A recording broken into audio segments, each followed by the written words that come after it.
Coach Ritter here at the OAC Grade School and Girls State Championship. First things first, what are you doing here? You can't have enough. I saw you at the state championships 2 weeks ago in Columbus. You're the head coach for Wauseon. How many placers for Wauseon? We had 6 placers out of 8 qualifiers, so we were real happy with that. You guys really are just a quality program. There's a lot of quality and quantity for you guys. You do an awesome job. What'd you guys finish as a team? We finished 5th as a team, which, in Division II, really competitive.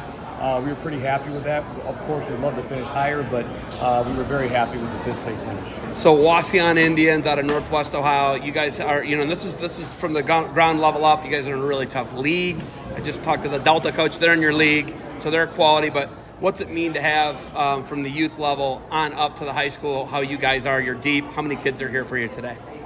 We got a variety of kids here today, girls and boys. But again, like you said, our league is really tough, and I think it prepares our kids from the youth level on up to really perform at a high level. So when they get here, they're used to seeing a lot of good quality wrestling around our area. So it's not overwhelming for them. So it's really good preparation, and we're better because our league is better, and I think that's really important for our kids. Are you the boys and girls head coach for Wauseon High School? Technically, yes.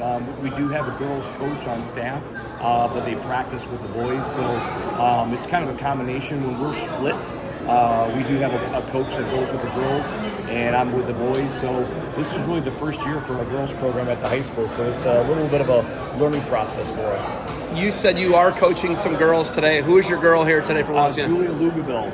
She is... Lugabell? Yeah. Joey Lugabell's sister, Connor and Colin Twiggs' sister. So their whole family is a wrestling family, and she's really good.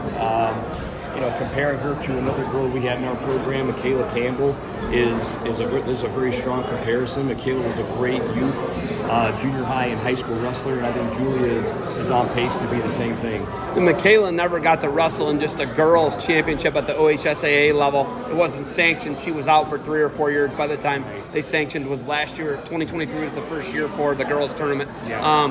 Why is girls wrestling essential to build and to have a strong girls program? I think it's just to get more kids involved.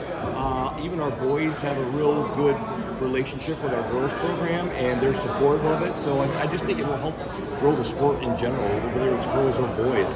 So having the girls compete, and they're actually competing at a pretty high level, I think it's pretty cool for the sport in general. So I covered a lot of D2 wrestling this year. I had a nephew that wrestled at Grand Valley State. So I got to the nationals, the regionals, but your son, I got a couple of his dual matches. I did him at Findlay, at the Findlay Open, but your kid is an awesome kid, right? He didn't make the NCAA tournament, and everybody's super results driven, and they got to be good. Your kid's as good as they come. He's an awesome kid. And I told you that. I stopped you at the state tournament. I'm like, man, he's awesome. He's a great kid. Going to be an elementary school teacher. Going to write his ticket and get a job wherever he wants. What's it like knowing you made such a great human? And it was through the development of the sport of wrestling, and now he's going to have a degree from Findlay. He's going to be able to teach elementary education wherever he wants to. What's it like knowing that you've done your job as a dad? That's the most fulfilling part for me as a dad and a coach, because we strive to make better kids into great adults, and I think he's a prime example of that. His wrestling career didn't finish where he wanted to, but I think it's really good for kids to see that hey, Gavin is not only a good wrestler, it didn't finish like he wanted, but he's okay with it. He's going to move on and is going to make a big impact as he starts his coaching career as well. I mean, the prospects of a male in elementary education. You know that works, right? They get a job wherever they want because that, it's like funny. I ask kids, I'm like, hey, what were all your elementary school teachers? Oh, they were women.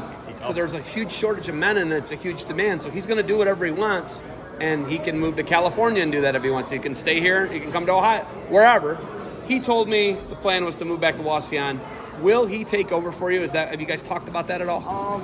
I would love to get him back in Wauseon. We start looking to see if they have openings. Obviously, he's going to go where the job takes him.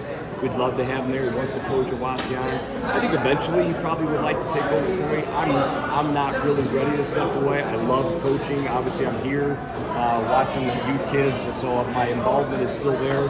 But eventually, he might take over for me. But it's going to be a while yet. All right. I know you got people coming up here to watch wrestle, and you can't get enough. Do you have anything else for me? No, I think what you do for the sport is fantastic. The coverage that you give it is just awesome. So I appreciate you and what you do. Coach, thank you for the time. Good luck to you guys moving forward. Thank you.